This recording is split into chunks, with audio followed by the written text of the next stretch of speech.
y vamos a revisar rápidamente cómo era el circuito de marcha-parada de un motor trifásico asincrónico, que fue lo que vimos la semana anterior, y se los voy a compartir directamente en Cadecimu. Para los 3 o 4 que no estuvieron la semana pasada, Cadecimu es una de las herramientas que vamos a usar durante la cursada de la materia, y probablemente la usemos tanto para el parcial como para el final, para que ustedes programen todo lo que vamos a ir aprendiendo en la materia. Entonces, interrúmpanme todo lo que necesiten, todo lo que quieran. Si ven que yo no les contesto por alguna razón, me mandan un chat por el Zoom o por el teléfono, no sé, por si se me corta o lo que sea, no hay ningún problema. Entonces, vamos a ver, este lo tengo que cerrar. Lo que habíamos visto la semana pasada era esto. Para los que no lo vieron, de vuelta, esta herramienta que les estoy mostrando es Cadecimu. Esta herramienta Cadecimu, a ver, déjenme chequear si está grabando, creo que sí. ¿Dónde verlo? Sí, está grabando. Esta herramienta es Cadecimu, y lo que hicimos fue dibujar con los distintos elementos que tenemos acá el diagrama de potencia, que acá tenemos nuestra línea trifásica, L1, L2 y L3, que serían como nuestra RS y T de la trifásica. Acá tenemos una puesta a tierra, que en este caso no la tenemos conectada, y después lo que hacemos es conectar fusibles. Después vamos a repasar un poco en la teórica, o a lo mejor acá en la práctica, qué son, para qué se usan. Contactos principales del contactor. Relevo térmico, que de esto vamos a hablar hoy dentro de un ratito. Vamos a hablar hoy porque aparece siempre, y está bueno que entendamos de qué se trata. Y después la máquina eléctrica, ¿está bien? Esto es un motor trifásico asincrónico. Esto es lo que llamamos conexión o diagrama de potencia. Y a la derecha lo que tenemos es el circuito de comando. ¿Qué tenemos en el circuito de comando? Tenemos entre este punto de acá arriba y este punto de acá abajo, la alimentación que vamos a usar para el control. En este caso tenemos fase y neutro. Podría ser un nivel de tensión que nosotros definamos. Podría ser 220, 48, 110, 24, el que se defina de acuerdo a las necesidades del automatismo. Y por supuesto los elementos de carga que vayamos a conectar en este circuito tienen que funcionar con ese nivel de tensión. En este caso tenemos dos, tenemos una lámpara. Supongamos que acá trabajamos con una tensión de control de 220, de alterna. Vamos a tener una lámpara de 220, podría ser una lámpara como las que tenemos en nuestra casa conectadas en cualquier lado, y la bobina de este contactor, KM1, ¿sí? Que también en este caso trabajaría con 220. ¿Qué otros elementos teníamos? Bueno, en este contactor teníamos los contactos principales, que son los que conectan y desconectan el motor, la bobina, que lo que hace es gobernar la apertura y cierre de esos contactos, y en este caso teníamos dos contactos auxiliares normalmente abiertos. Un contacto, este de acá, que para lo que lo usábamos era para simplemente encender la lámpara cuando el contactor está activado y apagarla cuando pasa lo contrario. Y este otro de acá, que era como la estrella de la clase pasada, que era justamente el contacto auxiliar normalmente abierto que nos servía para hacer el enclavamiento o autorretención de este contactor. Un contacto propio del contactor lo que hace es lo deja retenido. ¿Cómo? Muy simple. Cuando presionamos el pulsador de marcha, que es un pulsador de marcha normalmente abierto, vamos a olvidarnos por un momento de este coso que está acá, que se llama RT, y que como es un contacto normalmente cerrado, funciona como un cable, o sea, nos permite circular el paso de la corriente. Cuando yo cierro este contacto a través de esta rama, cerrado, este lo cierro porque lo presiono con mi dedo, este está cerrado porque es normalmente cerrado, esta bobina se energiza. Como esta bobina está energizada, lo que hace en forma inmediata es los contactos asociados los cambia de estado. En este caso tiene 5 contactos asociados, los 3 principales, el del autoenclavamiento, autorretención, y el de la lámpara. Los 5 cambian de estado, en este caso se cierran, entonces queda circulando corriente por acá, por los 2 contactos, por acá, y esto queda energizado. Como este quedó energizado, por más que yo libere el pulsador de marcha, la corriente sigue circulando por el contacto auxiliar, esto queda energizado, todos los contactos quedan cerrados en este caso. ¿Hasta cuándo? Hasta que yo le saco la alimentación a la bobina de este contactor. ¿Cómo hago para sacarle la alimentación? Bueno, en forma manual o por el deseo del usuario, es presionando el pulsador de parada, que es un normalmente cerrado. Cuando lo presiono se abre, al abrirse deja de circular corriente, deja de energizarse esta bobina y todos los contactos asociados a este contactor, porque tienen asociado un resorte antagónico, vuelven a su posición de reposo, que en este caso son normalmente abiertos. Entonces se detiene el motor, se apaga la lámpara, se abre este contacto y entonces, en consecuencia, esta bobina también queda desenergizada. Podría existir otro caso, y acá me introduzco en el caso del relevo térmico, que si es que este contacto se acciona, cuando este contacto se acciona, se abre, y el efecto que hace sobre el circuito de comando es el mismo, exactamente igual, que si yo presionara el pulsador de parada. Es decir, desenergiza esta rama, desenergiza la bobina del contactor, hace que los contactos vuelvan a su posición inicial, y entonces el motor deja de funcionar. ¿Hasta acá más o menos me siguieron? Bien. Entonces, Sí. vamos a ir al modo simulación, para que se lo vayan acordando. Pongo acá play, y una vez que puse play ahí, siempre me tengo que acordar de cerrar en forma manual los fusibles, conectar los fusibles, y entonces acá puedo, a través de este botón verde, o directamente presionando acá, hacer la simulación. Cuando lo pulso, ahí fíjense lo que pasó, que apenas pulsé, yo lo solté muy rápido, pero se energizó esta bobina. Cuando se energizó esta bobina, los contactos asociados se cerraron, los 5. Este quedó encendiendo la lámpara, este haciendo que el motor funcione, y este, el gran protagonista de la noche, haciendo que esta bobina quede funcionando. ¿Está bien? Cuando ¿Cómo hago para que este sistema se detenga? Le saco la alimentación a esto. ¿Cómo le saco la alimentación a esto? Presionando el pulsador de parada. ¿Está bien? Esto es, como decíamos la semana pasada, el circuito más básico y fundamental de todo lo que vamos a utilizar para poder hacer distintas programaciones o automatismos en la materia. Entonces, Una pregunta, Andrés, perdón. sí, adelante. La bobina KM1 es la bobina asociada al motor trifásico que está en el circuito de potencia. La bobina KM1 es la bobina del contactor que conecta y desconecta el motor trifásico. No es una bobina del motor, es la bobina del contactor. Vos no estuviste la clase pasada, ¿no, Ok. Leo? No. Claro, justamente lo que vimos la Parte semana porque. pasada, no importa, era solamente para saber. Eh, una de las cosas que vimos es este elemento, que es el contactor, que es como el hermano mayor del relé, que funcionan prácticamente iguales, Mm, que lo que hace es vos alimentás una bobina, ¿sí? Y esa bobina lo que hace es, a través de un circuito electromagnético, conecta o desconecta contactos. Entonces lo que hacemos acá, al energizar esta bobina, lo que hace es estos 5 contactos los abre o los cierra. Si vos acá abajo le pones un motor, 3 lamparitas, 2 lavarropas o lo que sea, lo que va a hacer es conectar lo que vos le pongas acá, ahí abajo. Solo que nosotros ponemos motores porque es, digamos, lo más clásico que uno conecta. ¿Está bien? Pero lo digo en ese sentido para que no confundas esta bobina KM1, que es del contactor, con las bobinas o con los bobinados de un motor, que no tienen absolutamente nada que ver. ¿Me seguiste? bien. Y sí, segunda pregunta, Andrés. Arriba tenés la línea L en el circuito de comando y Sí, abajo el neutro. sí. Esa línea L, ¿cuál de las L1, L2, L3 es? ¿O son las tres o es una genérica, una L cualquiera? ¿Quién se anima a contestarle la pregunta a Leo? Es cualquiera de las fases. Exacto, puede ser cualquiera de las fases, es la que vos elijas.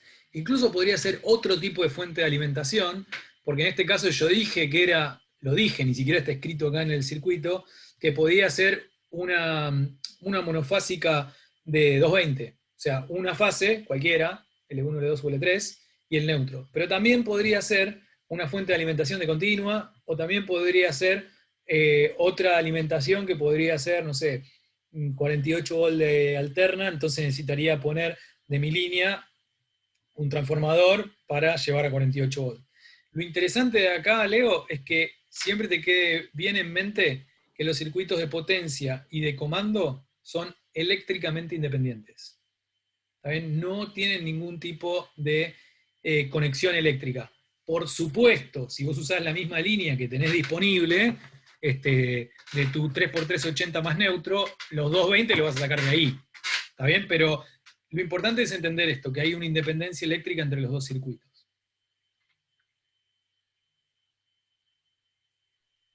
Gracias, clarísimo. Bien. ¿Alguna otra pregunta del circuito de mando y de potencia?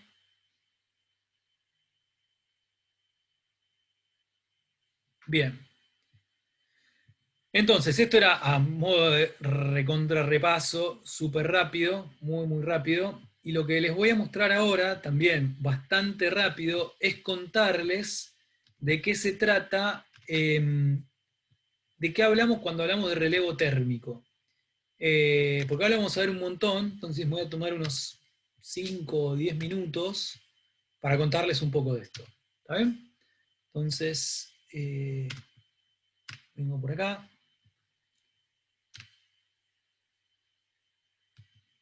Avísenme. ¿Ven ahí un PowerPoint que dice relevo térmico? ¿Se ve? Sí. Bien. ¿Se ve? Bueno, esto es un relevo térmico, muchachos y muchachas. Un relevo térmico es un dispositivo parecido al que pueden ver en esta foto. Este es uno específico de Schneider. ¿Y para qué se usa? Principalmente se usa para proteger motores contra sobrecarga. ¿Sí? ¿Quién podría definir qué es una sobrecarga en un motor o cuándo se da una sobrecarga en un motor? Cuando la corriente es mayor a la nominal, pero no llega a ser cortocircuito. Bien, Nico, ¿no? Sí, perdón, estoy oyente, pero bueno. No, está perfecto, no importa acá, todos somos iguales, todo vale. Lo que dijo Nico es cuando la corriente es mayor a la nominal, pero no llega a ser la corriente de cortocircuito. Bien, está bien lo que dijo Nicolás como definición, visto del lado de la corriente. Eso está perfecto. Ahora, la pregunta es, ¿por qué la corriente podría llegar a ser mayor que la corriente nominal? Por una suba de tensión. No. O no necesariamente, no es el caso, no. ¿No sería por una caída de tensión? Dejemos la tensión de lado un minuto, si me lo permiten. Pensemos... ¿No es por la aparición de una resistencia en el circuito que obligue a mayor flujo de corriente? No necesariamente. ¿Qué estamos conectando? ¿Qué les dije que protege un relevo térmico? Está puesto por acá. Protege un motor cuando, como bien dijo Nico, la corriente empieza a ser más alta. ¿Por qué la corriente empieza a ser más alta en un motor? Porque se le agrega carga al motor. Exacto, Juan. Perfecto. Porque se le agrega carga al motor. ¿Qué significa se le agrega carga al motor? Acuérdense que los motores están diseñados para una combinación de cupla-velocidad, o sea, para una velocidad dada y para que nos entregue un torque en la punta. Muchas veces en esta materia nos olvidamos de para qué demonios sirve un motor. Un motor no es solamente para que gire, es para que haga trabajo. ¿Se entiende? O sea, no es el motor de un ventiladorcito. Uno le pone una carga grande, puede ser, no sé, infinitas cosas tienen motores, de, no sé, ascensores, montacargas, cualquier máquina industrial, un balancín, qué sé yo, no sé, miles de cosas. Entonces, cuando por alguna razón nosotros sobrecargamos o sobreexigimos ese motor por encima de la potencia para la que fue diseñado, ¿cómo reacciona el motor? El motor reacciona tendiendo a querer entregar esa potencia adicional que el sistema que tiene colgado en su eje le está pidiendo. Y si se acuerdan, lo que pasa es, trata de generar más campo magnético para poder dar más torque. ¿Y a costa de qué genera más campo magnético? ¿A costa de dónde toma eso? ¿Cómo hace para Aumenta generar la más? corriente. Aumenta la corriente. Más corriente. Exactamente. Entonces, cuando aumenta la corriente, ¿cuál es el peligro de que aumente la corriente? Que se sobrecalienten los cables. ¿Qué cables? Porque... O el motor. ¿Cómo? No escuché esa parte. ¿El bobinado? ¿El bobinado del rotor? El bobinado. Exactamente. El gran problema, porque los cables en general, no sé si alguna vez ustedes se abrieron un motor, los cables de bobinado de motor son unos hilitos muy finitos, de cobre, que ojo, ese cobre no está desnudo, está aislado, con un barniz, pues si estuviera desnudo sería un cortocircuito, se tocarían. Si no abrieron nunca un motor, háganlo, se los recomiendo. Entonces, incluso ni siquiera el gran problema está en los conductores. Generalmente el problema no está en el cobre. El mayor problema es en el aislante, es en el barniz. ¿Por qué? Si se acuerdan, por ahí había una cosa que se llamaba efecto Joule, que la temperatura que tomaba era proporcional al cuadrado de la corriente. Entonces, a medida que yo sobrecargo el motor trata de reaccionar tomando más corriente de la línea. La línea generalmente se la banca porque está diseñado para que la línea, los cables, los conductores, se la banquen. Ni que hablar los fusibles están mucho más allá, ni se enteran los fusibles de una sobrecarga, de una sobrecorriente. El que se empieza a enterar y empieza a chillar como loco es el motor y sobre todo la aislación de los bobinados, ese barniz. Ese barniz se empieza a hacer pelota, y cuando se empieza a hacer pelota, bueno, esto era justamente para mostrarles a quién protege a la máquina, y si un motor se le daña el barniz, se le dañan los bobinados, quiero decir, se daña el barniz y queda una cosa así, negra, asquerosa, quemada, y se jode el motor. Entonces, si se jode un motor, si es un motor chiquito, digo, bueno, tendré que tirar, o lo tendré que mandar a bobinar a uno de esos viejos bobinadores que hay por el conurbano bonaerense, que te terminan cobrando más o menos lo mismo o más que lo que cuesta un motor chino. Entonces, si lo tiro a la mierda y compro otro. Si son máquinas eléctricas muy grandes, es carísimo, lo tenés que sacar de servicio, etcétera, etcétera, etcétera, etcétera. Entonces, para evitar que esto pase, ¿qué es lo que se hace? Se pone justamente un relevo térmico para proteger contra sobrecarga. No protege ni por baja de tensión, ni por suba de tensión, ni por cortocircuito. Fundamentalmente protege por sobrecarga para cuidar la máquina eléctrica. ¿Está bien? ¿Se entendió para qué sirve? Ahora lo que les voy a contar es cómo... Adelante. Sí. Eso, justo lo que ibas a decir, te iba a preguntar, tipo, ¿qué pasa cuando hay una sobrecarga? ¿Qué era lo que hacía el relé para cuidar el motor? O sea, lo que ibas a explicar ahora. Me encanta que me hagan preguntas, que se anticipen, no sé dónde lo puse. Les voy a contar cómo se conecta primero. ¿Me dejás, Flor, un segundo? Gracias. Y aprovecho también por acá para Leo, que no estuvo la semana pasada, y te presento acá, a la derecha arriba, hay una imagen de un contactor, ¿está bien? Que lo vimos la semana pasada, en donde en estos tres bornes, L1, L2 y L3, conecto mis líneas, trifásica en este caso, mi R, S y T, ¿está bien? Esperen que necesito correr esto porque no me deja ver. En estos puntos A1 y A2 conecto la alimentación de la bobina, del contactor, la parte que es como de comando. En este caso, que no lo tengo conectado en este dibujito, en el 13 y el 14, tengo un contacto auxiliar acá entre el 13 y el 14, que si te fijas acá dice no, y no significa negación, no significa normal open, normal abierto. Y después acá, sí, para todos, bienvenidos, acá abajo tengo para conectar este aparatito que dijimos que era el relevo térmico, que se conecta directamente, acá tiene estos tres palitos, estos tres contactos de cobre, se conecta directamente a la bornera del contactor. Y después acá abajo, donde tengo T1, T2, T3, ahí sí voy al motor. ¿Está bien? ¿Me siguen? Entonces, lo que preguntaba Flor, ahora te lo trato de explicar, ¿cómo funciona esto? ¿Qué es lo que hace esto? Esto trabaja, el principio de funcionamiento, después lo van a ver mejor en la teórica, pero el principio de funcionamiento es por dilatación de un bimetal.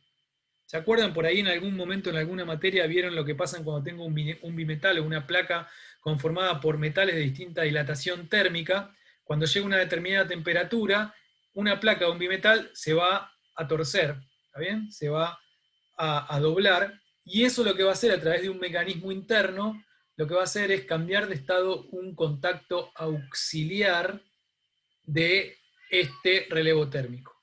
Y ese contacto auxiliar lo que hago es lo pongo, no sé si se acuerdan en el que vimos antes en KSIMU, que estaba arriba, a la derecha, que es un normal cerrado, lo pongo en el circuito de comando. Entonces, cuando se dispara por sobrecarga el accionamiento del relevo térmico, actúa, ahora lo vamos a ver más en detalle, sobre el circuito de comando.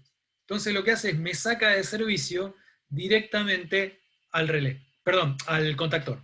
O sea, el relevo térmico actúa sobre el circuito de comando, sacando de servicio al contactor. Esto es como la forma más básica. Después vamos a tener algunas variables, pero nos vamos a quedar por ahora con esta súper básica del relevo térmico. ¿Está bien? ¿Hasta acá me siguieron? ¿Qué es lo que hace, para qué sirve y cómo funciona el relevo térmico? ¿Podrías repetir, Andrés, lo del bimetal que se dilata Sí. y se dobla y deja de funcionamiento Sí. a ese? Es así. Acordate que lo que decíamos, ¿cuándo queremos que el relevo térmico saque de servicio a la máquina? Cuando la máquina corre peligro de que se le quemen el aislante de los bobinados. ¿De acuerdo? Entonces esto era cuando empezaba a tomar más corriente que la nominal, más corriente que para la cual fue fabricada esa máquina. ¿De acuerdo? Entonces, lo que va a pasar es que ese relevo térmico que yo voy a utilizar, por supuesto, va a tener su disparo para un determinado valor de corriente. No es lo mismo un relevo térmico que va a proteger una máquina cuya corriente nominal son 5 amperes que para una máquina cuya corriente nominal son 50. Obvio. Entonces voy a tener distintos relevos térmicos. Ahora bien, si la corriente nominal de mi máquina son 5 amperes, y supongamos que yo ya a los 7 amperes y medio, digo, esto se está poniendo jodido, si se pasa de 7,5, sacámela de servicio porque me va a hacer pelota la máquina, vos lo que vas a hacer es regular, por acá lo van a ver medio chiquito con un tornillito, el valor de disparo, y suponete que vos decís, yo a los 7,5 quiero que salga. Perfecto. Listo, eso a nivel usuario, a los 7 amperes y medio, la máquina tiene que salirse de servicio. ¿Qué pasa internamente si nos metiéramos adentro del relevo térmico? ¿Cómo funciona para que salga de servicio? Funciona de la siguiente manera. La corriente del circuito principal va a atravesar a través de un elemento bimetálico, y lo que yo te decía, un bimetálico es una placa que está formada por dos metales cuyo coeficiente de dilatación térmica es diferente. Como se dilatan diferente, lo que sucede es que uno se dilata más que el otro, entonces se va a curvar. ¿Está bien? Como se curva, así como yo estoy intentando hacer con mi mano, si están a una corriente como la nominal, están así. Cuando empiezan a pasarse de la nominal, empieza a curvarse, y a través de un mecanismo interno, lo que va a hacer cuando este metal se curva es cambiar de estado un contacto. ¿Qué contacto? El contacto que va a trabajar sobre el circuito de comando que va a estar gobernando la bobina del contactor. ¿Está bien? No sé si ahí me seguiste, Leo. Bien. Entonces creo que en la siguiente slide lo muestro un poco más, y ya acá terminamos. Algunas cosas de la simbología del relevo térmico. Lo que ven acá a la derecha siempre es lo que vamos a dibujar o poner en la parte del circuito de potencia. ¿Está bien? Donde acá vamos a tener nuestra alimentación en el 1, en el 2 y en el 3. En realidad, en general, acá lo que vamos a tener arriba de esto es nuestro contactor, y el 2, 4 y 6 es lo que va directamente a la máquina eléctrica. ¿Está bien? Y en la parte de comando, lo que vamos a tener son contactos, al igual que lo podemos tener para un contactor, normalmente abiertos o normalmente cerrados. 97-98 es normal abierto, 95-96 es cerrado. ¿Está bien? Estos números que están acá son los números que usualmente se van a aparecer en los dispositivos. ¿Está bien? No es que son números caprichosos que se me ocurrieron a mí. Es como en los dispositivos reales aparece. ¿Está bien? Entonces, se los pongo también para que un poco se familiaricen, sobre todo cuando usen el KDCIMU van a ver que aparecen estos mismos números. Y por último, sí, ahora vamos, que es exactamente el mismo que teníamos en el KDCIMU, en donde acá señalamos cuáles son los elementos del relevo térmico. Si se fijan, a la salida del contactor, incluso esto si quisiera lo podría dibujar más cerquita, acá lo dibujo separado para que sea más fácil de ver, no esté todo tan amontonado, pero físicamente están conectados íntimamente, de hecho no llevan cable, directamente el relevo térmico tiene estos palitos que se meten adentro de las borneras del contactor, y sí, de la salida del relevo térmico van al motor. ¿Está bien? Esto es la parte de potencia, que obviamente es la que va, de alguna manera, entre comillas, censar la corriente que está tomando el motor, porque la corriente atraviesa por estos contactos principales del relevo térmico, pero fíjense que el accionamiento del relevo térmico, ¿dónde se da? Se da en el circuito de comando. Entonces, cuando este elemento se dispara por sobrecorriente, cambia de estado el valor de este, casi cambia de estado este contacto, y este contacto, como en este caso es normalmente cerrado, se abre, y al abrirse, si el motor está funcionando, lo que va a hacer es desenergizar la bobina del contactor, y al desenergizarse la bobina del contactor, los contactos asociados al contactor, que en este caso dijimos que eran 5, van a volver a su estado normal. Su estado normal, en este caso, son abiertos. Al abrirse, en este caso, saca de servicio la máquina, saca de servicio la bobina, y saca de servicio el contacto que me estaba alimentando la lamparita. ¿Está bien? Que me decía, la máquina está funcionando. ¿Hasta acá? ¿Me siguieron? ¿Se entendió más o menos lo que hace el relevo térmico? Aló, una Andrés. pregunta. Sí. Dale, Ignacio. Volver a la anterior diapositiva, al circuito de potencia. Espérate, ahí vuelvo. Espera que todo es un quilombo, necesitaría tener 2 pantallas. Ah, perdón, no me di ni cuenta que lo... Ahí está, en este. Ahí está. Tengo una pregunta que dijiste antes. ¿Por qué dijiste lo de los fusibles que tenían que ser manualmente? O sea, ¿no debería estar puesto ya? Lo que dije de los fusibles manualmente, gracias por el comentario, es en el KDCIMU. Cuando vos, se lo dije porque muchas veces empiezan a probar y no anda, y lo que pasa es que el KDCIMU por defecto, cuando vos lo pones en modo edición, te los deja abiertos, y cuando vos vas al modo simulación, los tenés que cerrar, porque si no, no te va a funcionar la máquina. Por más que te cierre el contactor, como no circula corriente, no se prende la maquinita. En la vida real, obviamente, vos lo que tenés, esos fusibles los tenés siempre conectados. Ah, Pero eso. esto Eso era... está conectado, por eso, no es que está no, obvio. Bueno, No. Esto es a los efectos solamente del simulador del KDCIMU. Sí, es así. gracias. Yo tengo una pregunta, Andrés, más que nada el simbolito de relé que está en el cuadro de arriba a la derecha. ¿El de acá? Sí, el simbolito, ¿qué quiere decir? O sea, ¿no sería solo la conexión lo que importa? ¿O es que también tiene un relé? No, bueno, no tiene un relé. Acá hay como una cosa de nomenclatura que es una cagada. Porque relé se llama relé térmico, y es más, en la jerga, yo no sé si se los conté, yo trabajé muchísimos años de electricista en la industria y domiciliario y en edificios, y no vas a escuchar un solo electricista que diga relé térmico. Es relevo térmico. ¿Por qué? No tengo la más pálida idea. Pero si vas a la hoja de datos, puede ser que se llame relé térmico. Pero no tiene nada que ver con los relés que vimos la semana pasada. ¿Está bien? No sé. La verdad es que no te lo puedo decir. Ahora sí, lo que es cierto es que se dibuja con esta simbología. ¿Está bien? Y es más, cuando vos utilizás los elementos en bloque y hacés drag and drop, directamente tiene esto. Si vos lo dibujás manualmente y no le ponés la línea de trazos y las 2 rayitas para abajo, pero indicás que es el relevo térmico, no es tampoco que acá nadie va a ser tan purista y te va a decir, ah, no, eso que usted hizo, señor, está mal, está reprobado, vaya hacia su casa. No, si están bien referenciados, se va a entender. No sé si venía por ahí la pregunta, Martín. Sí, no, más que nada el simbolito de la derecha, ¿no? Porque entiendo que la línea punteada hace referencia al relevo térmico que está a la izquierda, pero el S. Este de acá, esta especie de sombrerito que tiene acá. Sí, No, es parte del símbolo del contacto del relevo térmico, porque si vos te fijas en el contacto principal, el relevo térmico también tiene esta forma. Es pura simbología. está bien. Andrés, yo tengo una pregunta. Sí, O sea, venía siguiendo todo, pero me perdí en el final. Después de que con el relé desenergizás la bobina, ahí automáticamente como que la otra parte de lo que sería el relé desenergiza el motor. sí.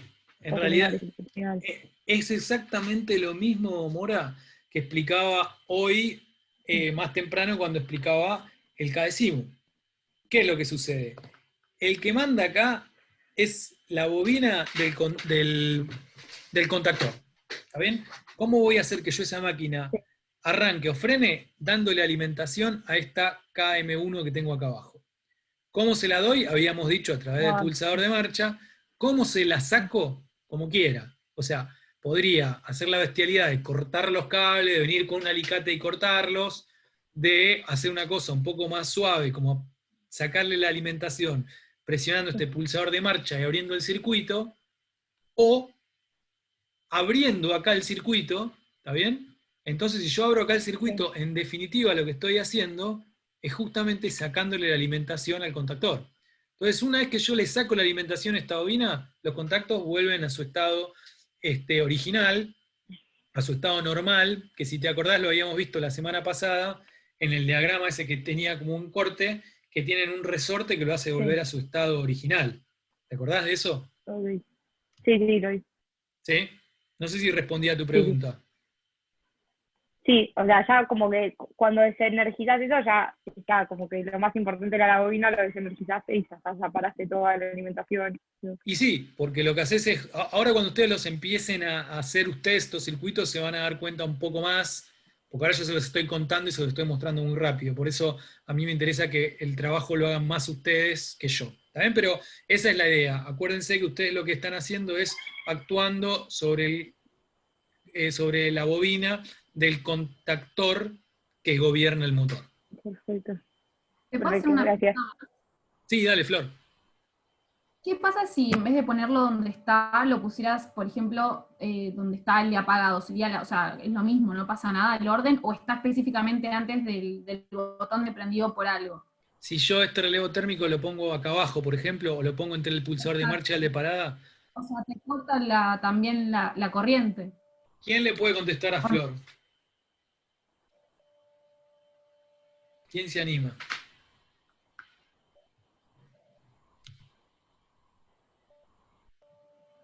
¿Rodri?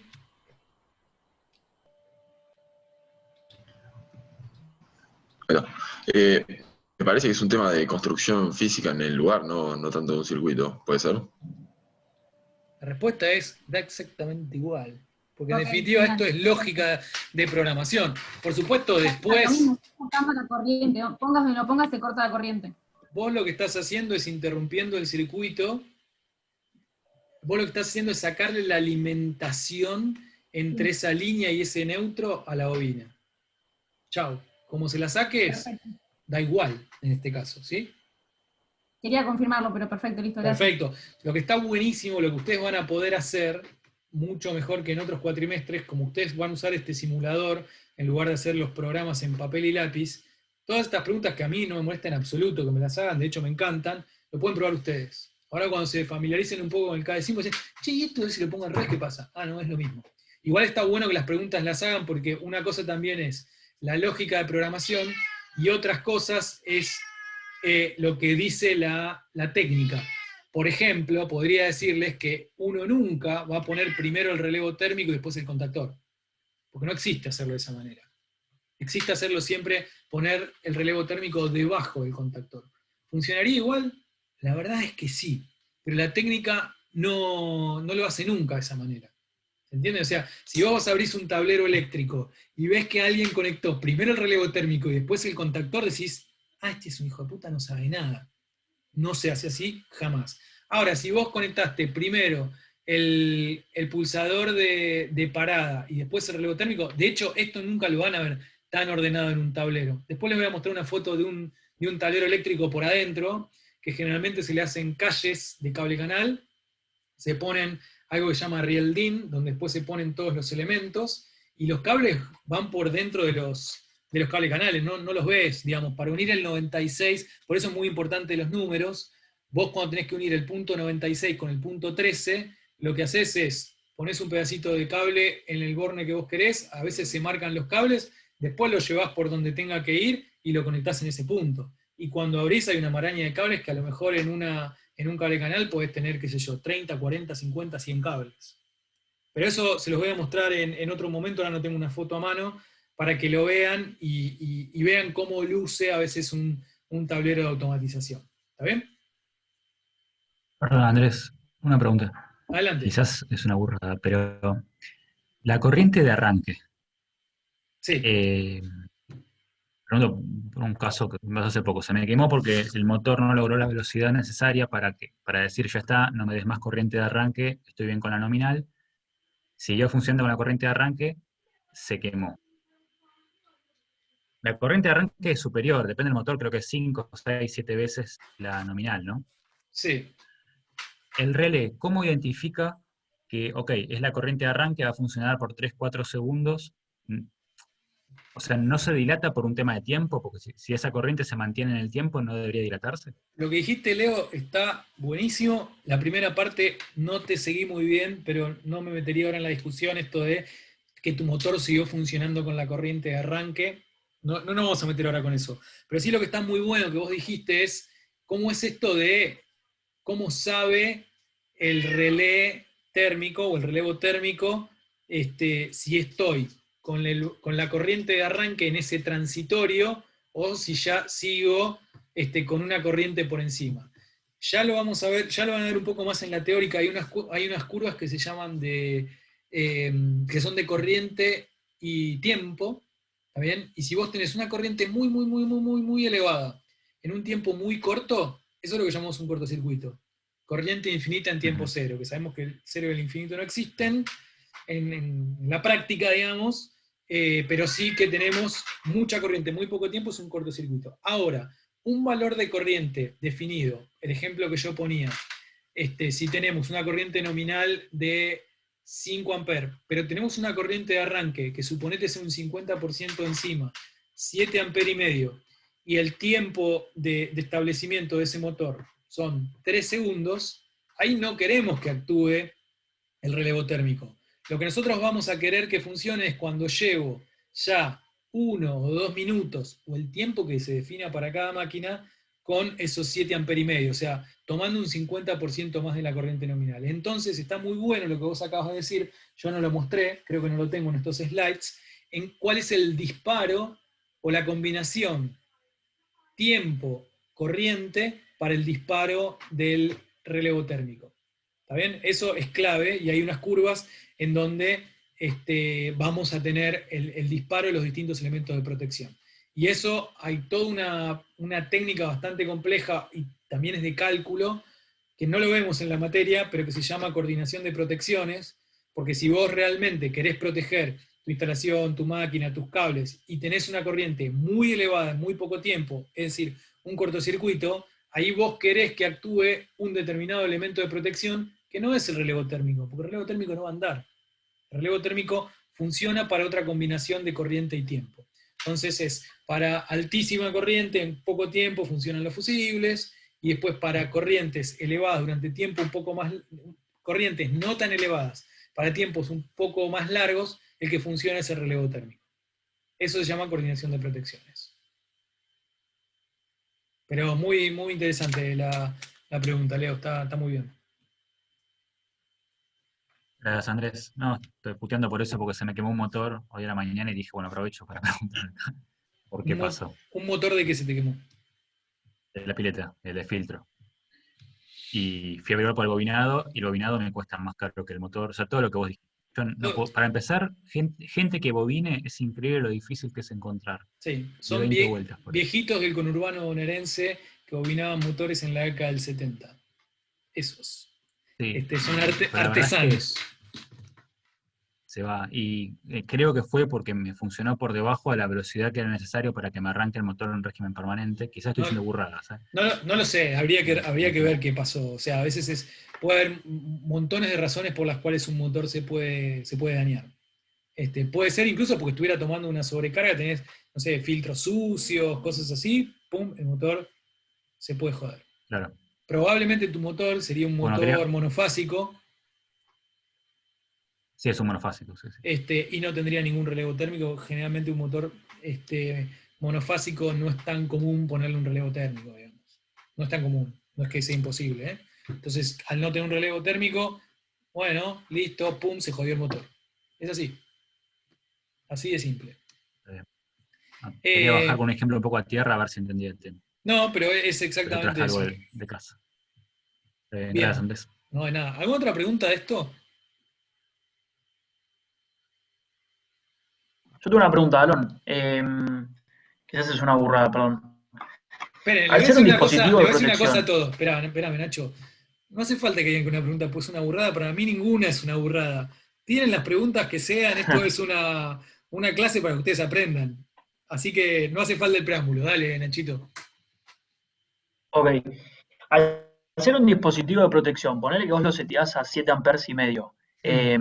Cuando llega a esa corriente por determinado tiempo, esto corta. ¿Vos después vas a tener que cambiar el relevo térmico? Excelente O sea, pregunta, no lo puedes volver a usar. Es tipo un no. fusible, se quema y claro, hay que cambiarlo. ¿O no? No. Ah. No.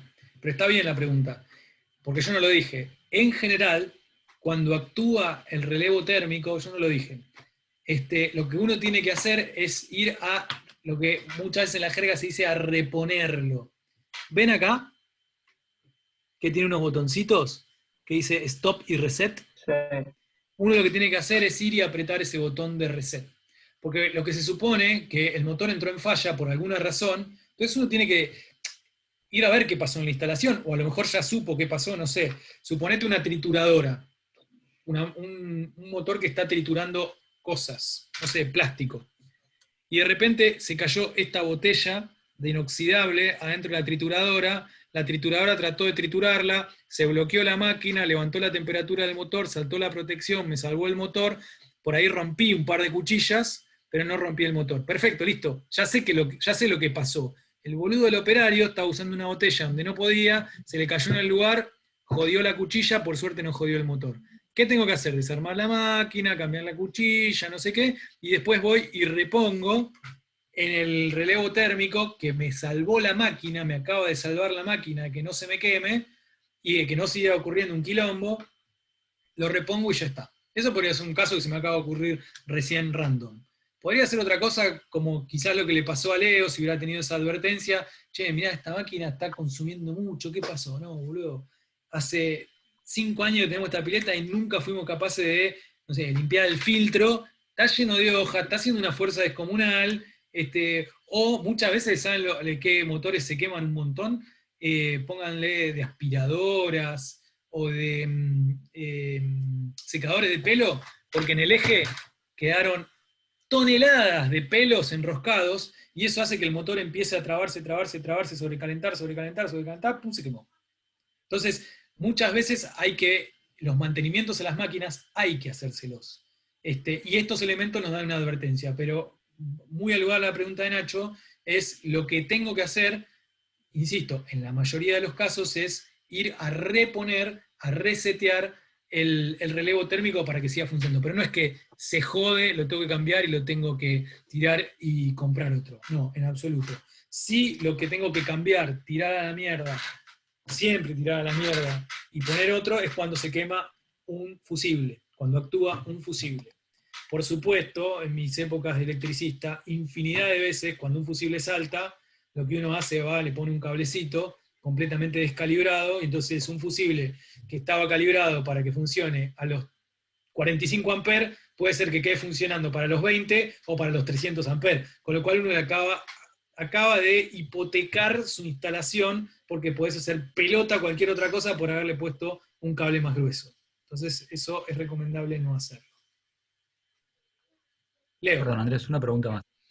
Por lo visto los relés vienen en rangos. Este es de 5,5 a 8 o 9, no llego a ver. Sí, creo que 9, Si sí. querés un relé que te funcione en otro amperaje, bueno, más grande o más chico, depende, supongo, del diámetro de pared del bimetal y esas cosas. Sí, Perdón, en diámetro realidad de pared, depende de la espesor de pared. máquina que vos le vayas a conectar, de la corriente nominal de la máquina que vos vayas a conectar. Lo mismo pasa para los contactores. Este contactor, bueno, acá no lo vemos, pero en alguna otra foto, a ver si se ve arriba, no se llega a ver.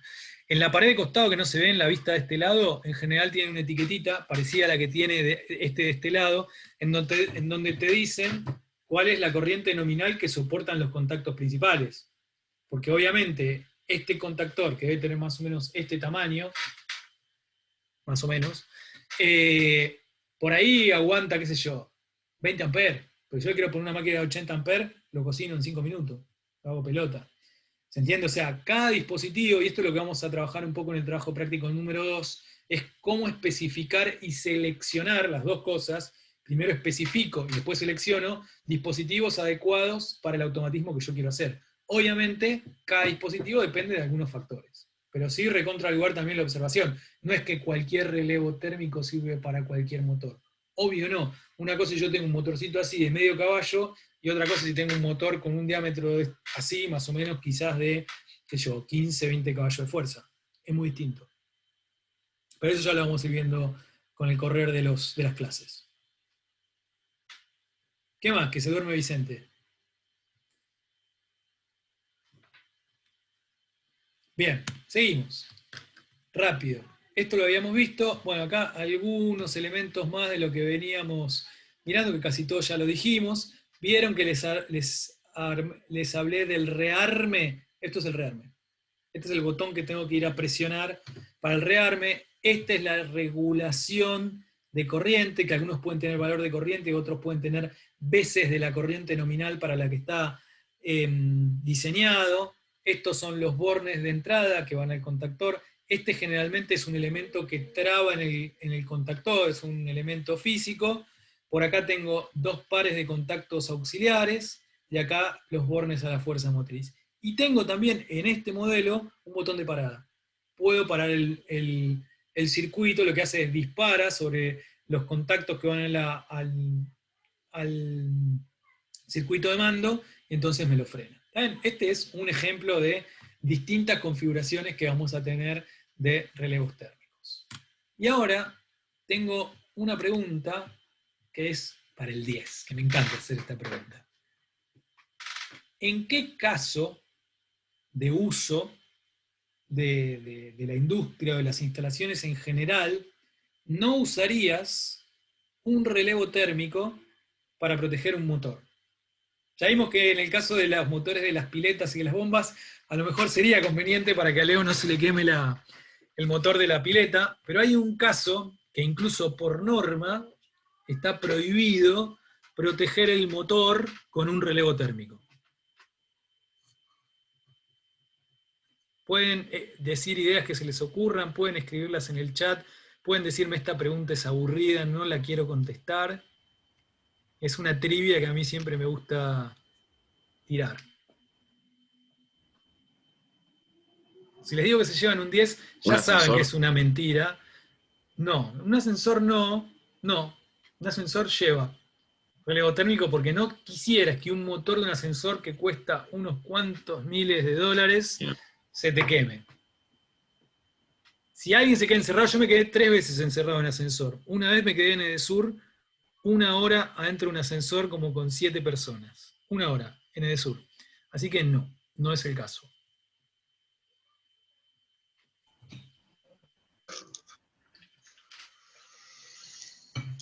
Me pasó en mi vida profesional en el año 2003, o 2005, no me acuerdo, por ahí, que fue cuando lo aprendí, cuando me encontré con este caso real, dije, obvio que no tiene que llevar relevo térmico.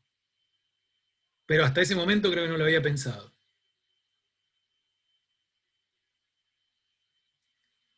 O sea, les doy una pista. Si se quema el motor, me chupa un huevo, pero quiero que lo dé todo hasta el final. Hasta que se muera ese motor. en un motor que sea de algo para apagar un incendio o algo de eso. Excelente, ¿quién lo dijo, Juliano? Sí. Bien, tenés un 10, capo. Exacto. En una motobomba, perdón, una electrobomba, está prohibido por norma internacional ponerle un relevo térmico. Por supuesto que en un montón de lugares lo ponen. Porque bueno, qué sé yo, está medio de decoración el sistema de incendio. No, nunca va a pasar nada. Pero vos imaginate, yo participé incluso de algunas brigadas de incendio, que vos sos el ñato que trabaja en la planta, el operario, el supervisor, el jefe, que si ocurre un incendio, sos el que tiene que ir, abrir la llave, darle a la lanza y empezar a tirar agua contra el incendio. Ah, no, el motor se sobrecalentó, que salte el relevo térmico, que corte el agua, y al tipo se le viene el fuego encima.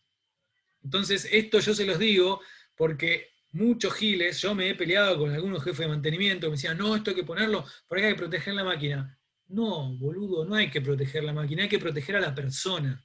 Entonces, ante la duda, ¿quién pesa más? ¿Unos cuantos miles de dólares que puede costar una máquina o un operario o un empleado de la empresa? Lo dejo a criterio de ustedes. Yo tengo mi respuesta, ¿está bien? Pero las normas internacionales dicen que no se debe poner. Bien, hasta acá me recontra mil extendí, acá tengo algunas cosas más, pero que no me importan mucho ahora. Sí quería contarles esto del relevo térmico como para que ya se lo lleven. Yo después de estas presentaciones se las voy a pasar todas.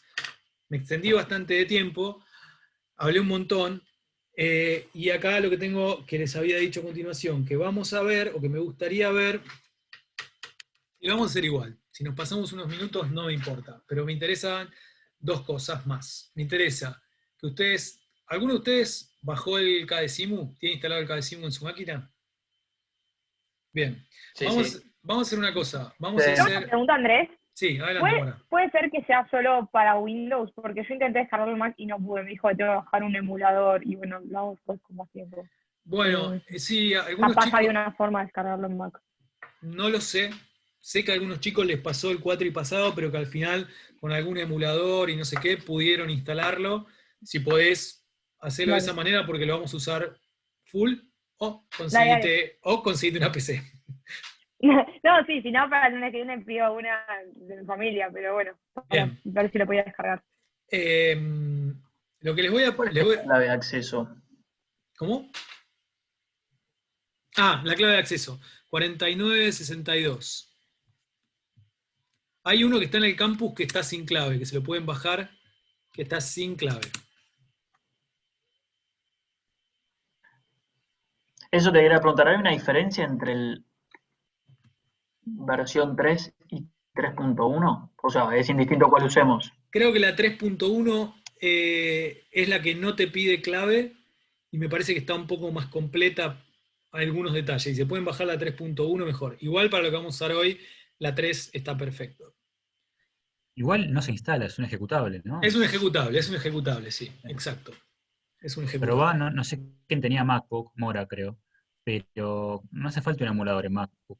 Podés, no ahora, pero después, lo ejecutás virtualmente en páginas que te permiten ejecutar programas de Windows sin tenerlo instalado. Eso sí es un ejecutable como este, y tenés que instalarlo o no. Pero hay páginas que te generan un entorno virtual de Windows en MacBook. Ok, bueno, pruebo, soy medio un animal con eso, pero dale, pruebo con más tiempo para la próxima clase. Gracias. Leo te va a ayudar, Mora, no te preocupes. Ya está comprometido Leo. Vamos a hacer una cosa, les doy 3-4 minutos para que armen los grupos, después si quieren me los pasan y no sé qué, armen 4 grupos de 4. Creo que Nico era el invitado sorpresa en el día de hoy, si querés sumarte un grupo X para trabajar un ratito. Y lo que me interesa es que una vez que tengan armados los grupos, yo les voy a contar súper rápido temas de inversión de marcha de motores, y lo que van a hacer ustedes es trabajar en armar esos circuitos en KDESIMU. Hoy vamos a hacer la primera prueba de KDESIMU para que ustedes puedan trabajar. Serán unos, no sé, 10, 15 minutos, lo que nos dé el tiempo, y después la idea es que ustedes lo compartan, o alguno de los grupos, si no llegamos los 4, como para que ya el trabajo empiece a ser un poco más de ustedes. ¿De acuerdo? Les doy, son y 17, hasta y 21 para que pasen los grupos, hablen entre ustedes, yo voy a tomar agua. Chao.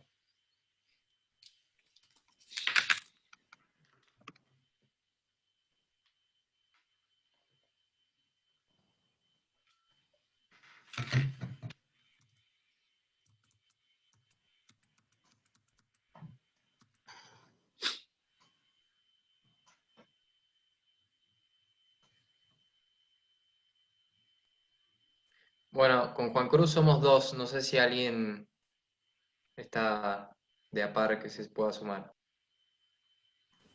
Yo estoy sola y no tengo. Dale, Cami. Bien. ¿Alguien más? Chicos, a mí súmanme, digamos. Yo estoy medio comodín hoy. Súmanme si quieren para ver, pero nada. A cualquiera me lo veo. No sé si voy a quedar en el grupo por eso. Con Tommy Matosa somos dos también. No sé si alguien se quiere sumar.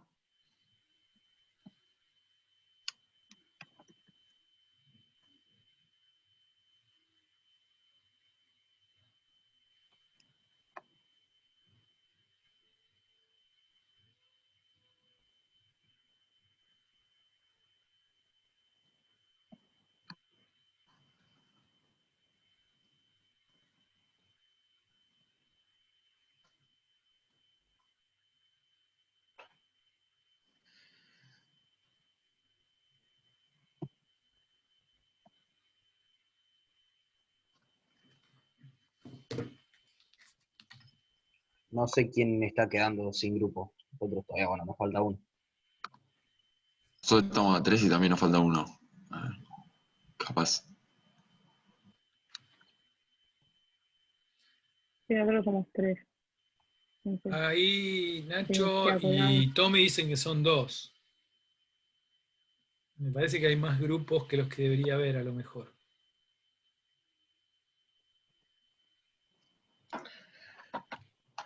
Hay un grupo, el grupo 1, que ya se denominaron 1, me gusta, Florencia, Sofía, Sí, Leo y nos Andrés. enumeramos ya. Me parece hermoso. Ahí son 4. ¿Quién más? Rodrigo dice que son 4. Nosotros somos 3, nos falta uno si alguien quiere venir. Ya estamos. Pará, acá veo que Nacho y Tommy son 2 y Matías y Rodrigo son 2. 2 más 2 son 4. Podrían ponerse en un grupo juntos, me parece. Salvo que no sé, que se odien, no sean 2 de Boca y 2 de River, no sé. ¿Quiénes son los que están solos? Acá pusieron Nacho y Tommy, Nacho y Tommy, y después Rodrigo Dale, y vamos Matías. con ellos. Bien. Dale. Ustedes pueden ser ¿Vamos? el grupo 2, ¿qué les parece?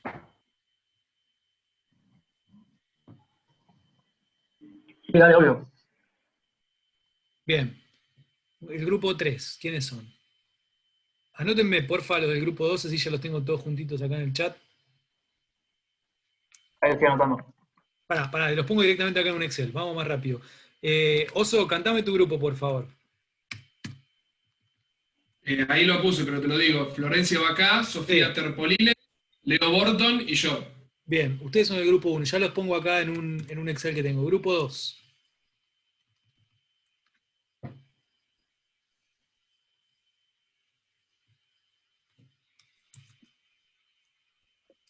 Tommy, Matosa, Nacho, Nachito. Esperen que ya los pongo, denme un minuto más. Matías Montero, Rodrigo.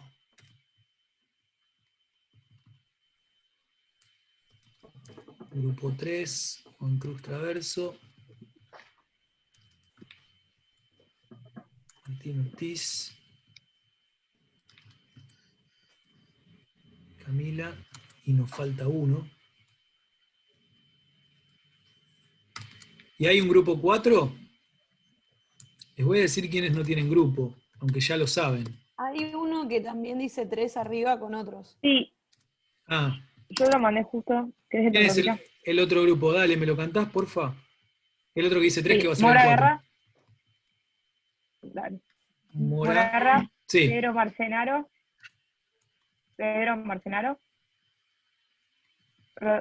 Rodrigo Amor y Vicente Merino. Bien. Y el que quedó huerfanito para el grupo 3 es Juliano. ¿Puede ser? Sí, de una. ¿Lo aceptan Juan Cruz, Perfecto. Martín y Cami? Perfecto, listo. Ya tenemos armado los grupos. Sí, muy no hay fácil. problema. Muy bien, hermoso. Lo que vamos a hacer ahora entonces es, yo les voy a contar bastante rápido, o lo voy a intentar al menos, algunos casos de... A ver si los hacemos todos o hacemos algunos. Por ahí hacemos uno solo. Vamos a hacer uno solo. Así hoy no nos matamos tanto y la semana que viene salimos con todo. Si no, vamos a terminar a cualquier hora. Bueno, vamos a hacer esto, miren. Les voy a contar muy rápidamente algo que probablemente algunos de ustedes se lo acuerden, pero no viene mal a modo de repaso. Cómo se hace la inversión de marcha, no estoy compartiendo, esperen. Inversión de marcha de un motor. ¿Está bien? Alguno quizás se acuerda, otro no se acuerda, no importa. Se los voy a contar.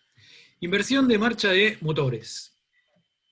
En realidad en esta presentación yo tengo de muchos tipos de motores, de 4 creo, pero ahora me voy a enfocar en uno solo, que es el que venimos viendo hasta ahora, que es el motor trifásico asincrónico, que es como el motor trifásico más conocido.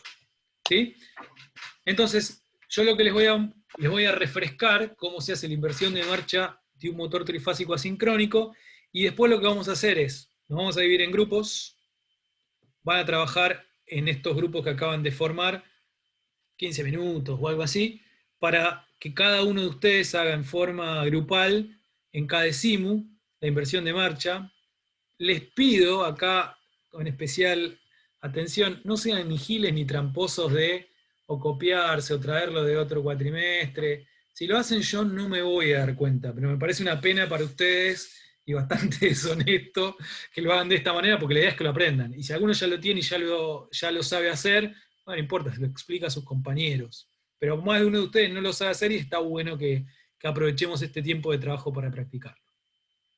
Hecha esta salvedad, les cuento, ¿cómo vamos a hacer la inversión de marcha de un motor trifásico asincrónico, que es una cosa que se parece a esto? Yo algunas veces les pongo fotos de algunos elementos porque sé que muchos de ustedes, yo hace muchos años que doy esta materia, y sé que algunos de ustedes muchas veces no tienen ni idea de cómo luce un motor, entonces me parece piola que aunque no lo podamos ver en 3 dimensiones, podamos ver alguna foto.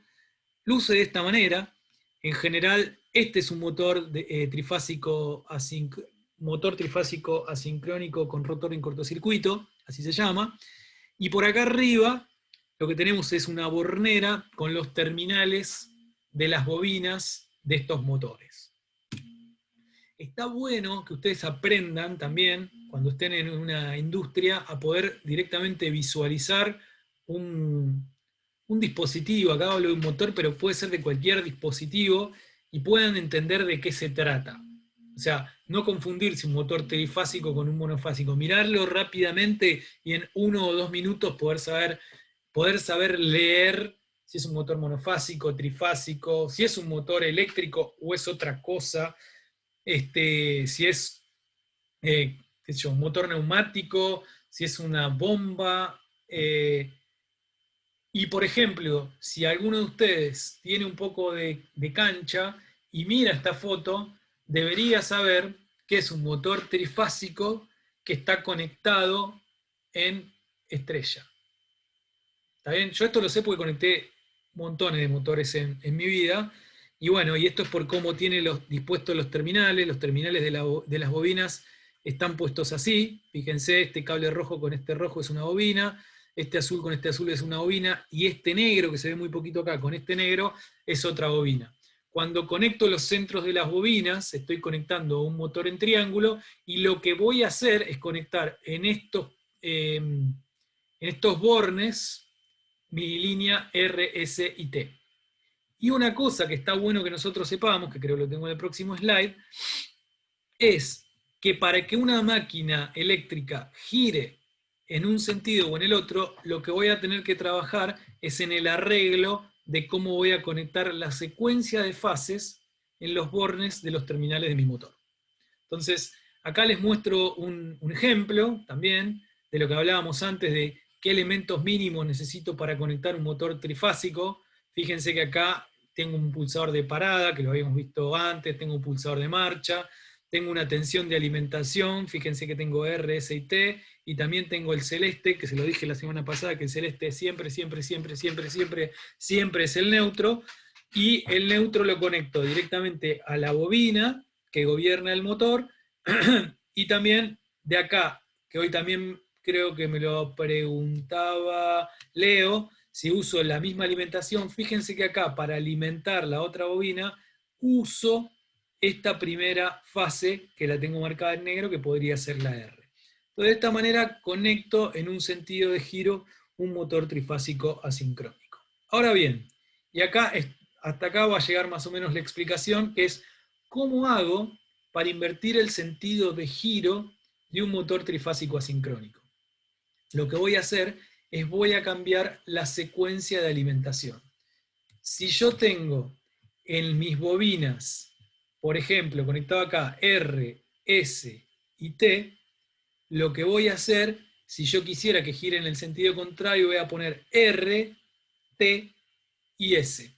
Entonces, de esta manera, el campo giratorio que se genera es en el sentido contrario. Esto ustedes lo vieron en electro, pero a lo mejor alguno la cursó hace mucho y no se lo acuerda, o a lo mejor alguno no se lo acuerda y la cursó hace poco. Pero así es como se invierte el sentido de giro de un motor. Ahora, ¿qué es lo que vamos a hacer nosotros? Teniendo esto en mente, lo que tendríamos que hacer es hacer un circuito, y acá dejo de compartir. Generalmente les doy una inversión de marcha distinta a cada grupo, pero hoy me interesa más que trabajen todos en la misma, en los diferentes grupos. Hacer un circuito de comando y de potencia que permita invertir el sentido de marcha de un motor. Con esto que yo les acabo de mostrar. ¿Qué es lo que voy a hacer? Voy a cambiar la secuencia de alimentación del motor. Antes de que ustedes se vayan a trabajar en grupos y trabajen en CADESIMU y tratemos de llegar a algo más o menos razonable en unos 20 minutos, les voy a dar algunas pistas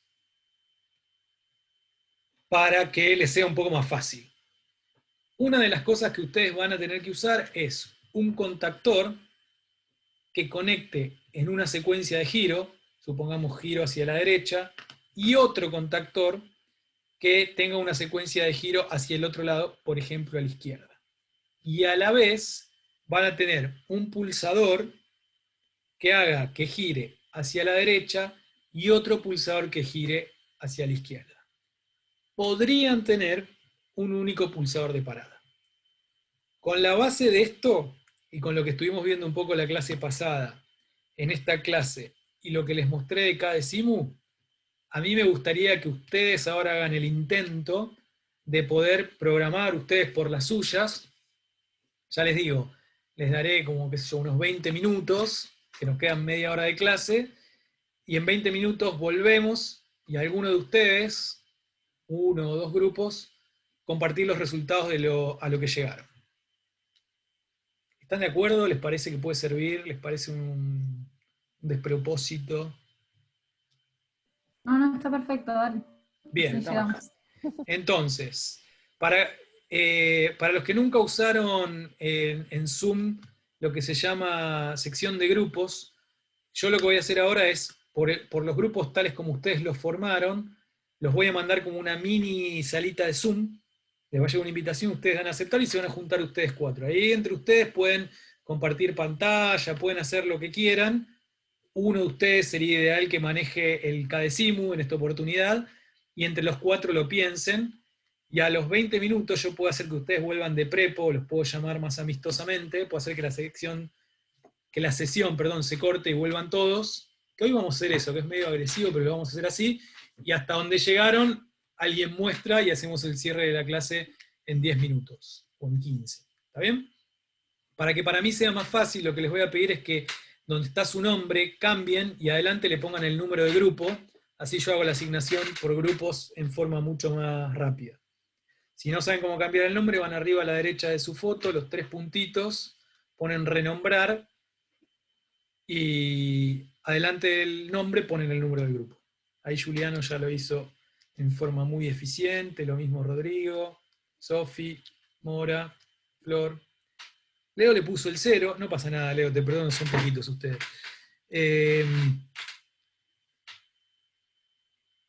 Ahí también lo puso el oso. El oso le puso grupo 1, no, 1 y tu nombre era, boludo, porque a mí me parecen por orden alfabético. Lo mismo Martín, que lo arregló al toque. Bueno, ahí los voy a mandar a las secciones de grupo.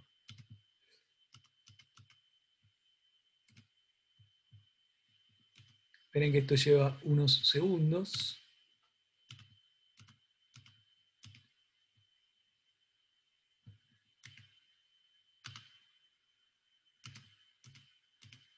Me falta alguien del grupo 2. ¿Quién está? ¿Nico o Nacho? Soy yo, que no encontré cómo Tranqui, poner, ya te cómo mandé. cambiar el nombre. Soy medio arcaico.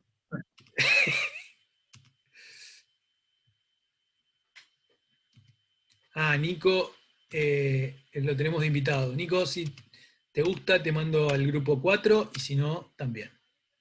Bueno, ahí les va a llegar la invitación a todos. Bueno, está bien, dale.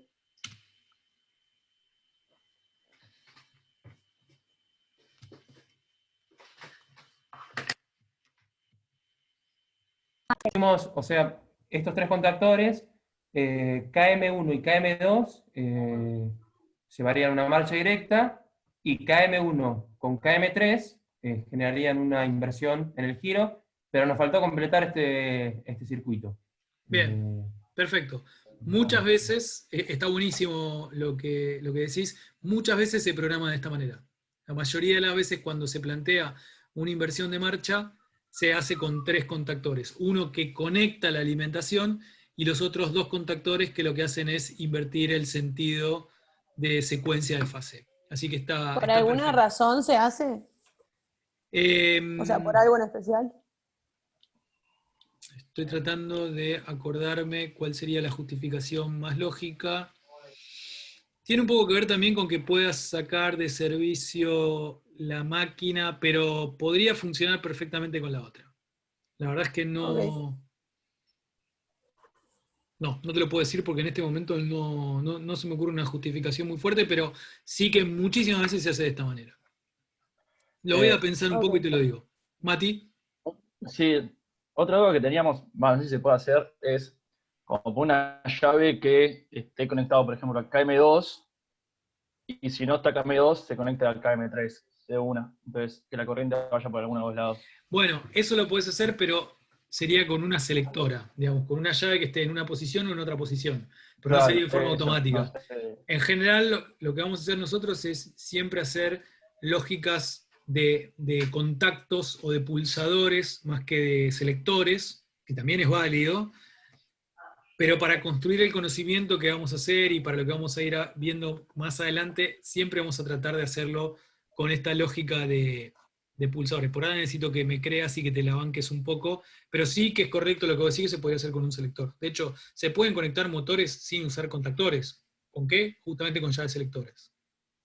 Exactamente así como lo planteás. Bien, estoy perdiendo un montón de público. Vamos a dejar acá el ejercicio y les voy a dar un cierre muy cortito de lo que viene, porque se me escapó la clase. Tenemos que... Yo voy a enviarles invitación a Classroom, porque la idea es seguir información que yo cuelgue, trabajos prácticos y demás por el Classroom. Así que eso en esta semana les va a estar llegando. En general voy a tratar que de una clase a la otra darles algún ejercicio como para obligarlos a ustedes un poco a que vayan siguiendo la materia. Ejercicios de estas características, 1 o 2 de la guía, para que hagan en forma grupal o individual, con entrega. Y por otro lado, sí que para la semana que viene, o para antes de la clase próxima, estaría bueno que ya empiecen a a pensar en las ideas del proyecto principal de la materia, que es algún sistema automatizar. Yo les voy a enviar la guía de trabajos prácticos para no extenderme más hoy, que ya nos pasamos como 15 minutos. Y si tienen dudas, preguntas, ideas que me quieran ir pasando, las pueden ir pasando a través del Classroom, o me pueden pasar a través también del WhatsApp, como para ayudarlos a que arranquemos lo más pronto posible el trabajo práctico. ¿Está bien? Porque para que después, acuérdense que para poder rendir el parcial tienen que tener el trabajo práctico 1 y 2 aprobado, y después el tiempo vuela, entonces me interesa que arranquen lo más pronto posible. Hasta acá llego yo. Una pregunta. Preguntas. Dale, Mora. Más o menos los trabajos prácticos, como que un proceso automatizar, ¿de qué estilo, qué tendría que tener como para guiarnos en qué pensar, más o menos? Es tan amplio que es muy difícil darte una O sea, idea concreta. Tipo, no sé si me estás hablando de un proceso industrial o si me estás hablando de una máquina que sí la puedo hacer más automática. Aprovecho para darle a nuestro grupo de ejemplo a ver si va o no, y quizás ya responde Dale. Mora. Nosotros hemos pensado en el techo corredizo de un auto, que tiene posición abierta hacia arriba, cerrado, y en la posición, digamos, de corrimiento hacia atrás con final de carrera. No sé si va bien o no. Chiquito, ese es chiquito, porque en general lo Es que nosotros simpático, hacemos... ¿eh? Sí, simpático no digo que no, Simpático. pero es chiquito, porque en general lo que buscamos es que tenga más o menos unas 10 a 15 entradas y unas 10 a 15 salidas. Después vamos a ver bien qué son las entradas y las salidas, pero como si te dijera sensores, que ya vamos a ver un poco de sensores también, o inputs al sistema y outputs del sistema, actuadores, cosas que ejecuten sobre el sistema, y también buscamos que tengan variables digitales y analógicas, que también lo vamos a comentar un poco más en las próximas clases.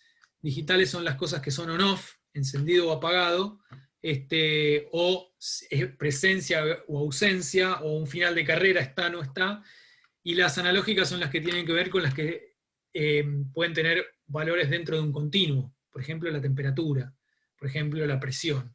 Entonces buscamos que tengan un poco de todo ese condimento, para que después a la hora que nosotros lo programemos, en el otro programa que usamos, que es de un simulador de PLC, podamos sacarle jugo a la funcionalidad de esa herramienta. Lo que sí vos, Leo, es muy chiquito y es muy todo un control on-off. Entonces buscamos algo que tenga un poco más. Para intentar dar un ejemplo, Mora. Dale, Flor. Que lo mismo que te preguntó Mora, o sea, puede ser tranquilamente una máquina que ya está automatizada y nosotros simplemente tenemos que intentar describir cómo está todo eso automatizado. O sea, no es que es un proceso que no está automatizado, nosotros tenemos que intentar automatizarlo. O sea, es algo que ya está y simplemente tenemos que como... De hecho, es hacerlo, mejor. Es mejor porque si ustedes está automatizado y lo pueden ver, lo que van a tener que hacer es hacer una descripción. Lo primero que tienen que hacer, el trabajo 1, es hacer una descripción funcional de cómo está automatizado, aunque después ustedes vayan a automatizarlo. No estamos buscando algo que sea manual y automatizarlo porque es mucho más complejo. Entonces, en este primer trabajo práctico, en este ejercicio, es mejor poder observar algo, como si alguien nos diera la especificación funcional, que ustedes la van a tener que escribir, van a tener que dibujar los planos o los diagramas de cómo eso va a funcionar, y después en el trabajo práctico número 3, ustedes mismos van a programarlo. Lo que ustedes dijeron en el 1 va a funcionar de esta manera, en el 3 lo van a programar. Con lo cual, si está programado o no, a mí me da igual. Total, ustedes lo van a hacer. Entonces, si ustedes me dicen todo el proceso de pasteurización de la leche de Danone, y es como mucho. Ahora, si de ese proceso ustedes conocen una parte y que más o menos da al alcance de la materia, ahí lo vemos. Por eso yo siempre les propongo que cada integrante del grupo traiga una descripción de 1, 2, 3 párrafos, alguna foto, un videito de algún proceso, y entre los 4 procesos decimos, bueno, agarramos quizás todo, o quizás este pedacito en función del alcance de la materia. Pero acotarlos ahora es como muy difícil porque existen infinitos procesos sobre los que ustedes puedan trabajar. La idea es que trabajen en alguno que a ustedes les resulte de interés. Andrés, y por ejemplo, un ciclo de lavado de un lavarropas que tiene más o menos 10, 8 paradas y puestas. Podría llegar a ser. Podría llegar a ser. Ahí tiene un poco más de sentido. Uno larguito, económico de 40 minutos. Sí, igual no tiene tanto que ver con el largo del programa, sino que tiene que ver con las variables que involucra. Imagínate qué variables tiene adentro un lavarropas. Va a tener algunas válvulas para el llenado, alguna pequeña bomba, algún sistema de dosificación de jabón y de suavizante, el giro del tambor principal, distintas velocidades de giro, si es para lavado, desagote o centrifugado. Muchos lavarropas, bueno, antiguamente eran más electromecánicos, ahora son mucho más electrónicos, lo cual lo podríamos emular con el funcionamiento de un PLC. No es lo que más recomiendo, pero algo del estilo del funcionamiento de un lavarropas podría llegar a ser. Muchos casos, lo que hacen muchos grupos, sobre todo en los últimos años, algunos que tienen algunos procesos, qué sé yo, de elaboración de cerveza artesanal o casera, semiautomatizada, hacen algún proyecto para automatizarlo, lo cual puede estar bien, pero también el que trabaja en una fábrica, qué sé yo, no sé, hasta incluso en Toyota, bueno, el proceso que hace X cosa puede ser, puede estar ok para el proyecto de la materia. Pero les repito, lo ideal es que cada uno tome alguno que le interese, lo revisamos juntos, y entonces definimos por cuál vamos y arrancamos rápido con el trabajo número 1. Dale, perfecto. Perfecto. ¿Más preguntas? ¿Más dudas? No. Good. Vamos a terminar acá, más que nada porque no me gusta pasarme, ya me pasé una banda, y voy a tratar del lunes que viene que no se extienda más la clase.